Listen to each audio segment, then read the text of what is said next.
আমার ওই একটাই ঘড়ি, ওই একটা ঘড়ি সবসময় পরি। আরে আমার কোনো ছেলে নাই, আমি কোথা থেকে বিয়ে করবো?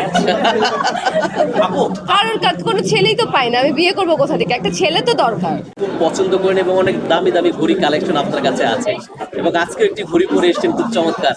ঘড়িটি কোথায় থেকে নেওয়া বা কেমন প্রাইজে নেওয়া একটু আমি ঘড়ি খুব পছন্দ করি, আমার আসলে ওয়াচ খুব ভালো লাগে, মানে এক একজনের এক একটা ফ্যাসিনেশন থাকে, তো আমার ওয়াচ খুব পছন্দ।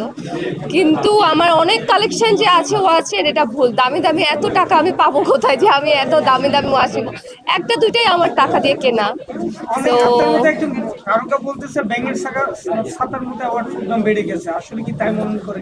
কি ব্যাঙের ছাতার মধ্যে অ্যাওয়ার্ড বেড়ে গেছে, এটা একটা ঠিক। আসলে অ্যাওয়ার্ড প্রোগ্রাম এখন আসলে অনেক বেশি বেড়ে গেছে, এখন প্রত্যেক দিনই অ্যাওয়ার্ড শো হয়। আমি তো আর সবগুলোতে যেতে পারি না। মাঝে মাঝে আমাকে যখন ওরা বলে সম্মানিত করতে চায়, ঠিক সেই অ্যাওয়ার্ডগুলোতে আসলে আসা হয়, কিন্তু আসলে অনেক ইনভিটেশন আসে এখন। আসলে অনেক অ্যাওয়ার্ড শো বেড়ে গেছে। অ্যাওয়ার্ড না দিয়ে টিকটকার কন্টেন্ট ক্রিয়েটর অ্যাওয়ার্ড দেওয়া হয়, কতটুকু যুক্তিযুক্ত? আসলে কি, এখন টিকটক থেকেও কিন্তু অনেক স্টাররা উঠে এসেছে। হ্যাঁ, নাটকের এখন অনেক ভালো ভালো কাজ করছে একজন টিকটকার আছে এরকম। আমি টিকটকারদের খারাপ বলবো না, কারণ ওইটাও একটা প্ল্যাটফর্ম। ওই প্ল্যাটফর্ম থেকে কেউ যদি তার নিজের প্রতিভা দেখিয়ে স্ক্রিনে আসতে পারে, এটা আসলে বিগ ডিল, ওইটা আমাদের রেসপেক্ট করা উচিত। আসলে অ্যাওয়ার্ড জুরি বোর্ডরা যাকে প্রয়োজন মনে করবে তাকে অ্যাওয়ার্ড দেবেন, আমার এখানে কিছু বলার নেই। এত অ্যাওয়ার্ড শো হচ্ছে, এটা আপনি কিভাবে দেখতেছেন? মানে হওয়া উচিত প্রতিদিনই আমি বললাম তো, এটা অ্যান্সার দিয়েছি। আচ্ছা, আপনি কি আজকে মেকআপটা নিজের হাতে করে এসেছেন না পার্লার থেকে করে এসেছেন? না না না, আমি শুটিং থেকে আসছি, আর আমি শুটিংয়ে সবসময় নিজেই মেকআপ নেই। আধা ঘন্টা 10 মিনিটে মেকআপ নিয়ে চলে আসছি। ঘড়ির দামটা একটু জানতে চেয়েছিলাম, বলা হয়নি। আমার ওইরকম কোনো ঘড়ি নাই, আপনারা যেহেতু দেখেই ফেলছেন, আবার কেন আমাকে একই প্রশ্ন করতেছেন?